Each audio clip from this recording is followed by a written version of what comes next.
Congress MLA Shri Rahul മാങ്കോട്ടത്തിൻ്റെ പീഡന കേസുമായി ബന്ധപ്പെട്ട് പുറത്തുവരുന്ന പല വിവരങ്ങളും കേരളത്തിന് കേട്ടുകേൾവിയില്ലാത്ത സംഭവങ്ങളാണ്. അതീവ ഗുരുതരമായ ഒരു സംഘടിത കുറ്റകൃത്യമാണ് നടന്നിരിക്കുന്നത്. ഇത് കേവലം ഒരു ഇരയുടെ മാത്രം പ്രശ്നമല്ല. ഇതിനോടകം 15-ലധികം പെൺകുട്ടികൾ അതിക്രൂരമായി പീഡിപ്പിക്കപ്പെടുകയും അവരെ വലിയ തോതിൽ സമ്മർദ്ദത്തിലാക്കി പരാതികൾ പുറത്തു വരാതിരിക്കാൻ നീക്കം നടന്നതുമായും ശ്രദ്ധയിൽപ്പെട്ടിട്ടുണ്ട്.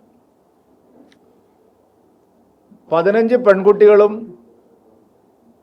കളമശ്ശേരിയിൽ അതിഗുരുതരമായി പീഡിപ്പിക്കപ്പെട്ട ഒരു ആൺകുട്ടിയും സ്വകാര്യ ആശുപത്രിയിൽ ചികിത്സ തേടിയതിൻ്റെ വിവരങ്ങളും പോലീസിന് ലഭിച്ചതാണ്.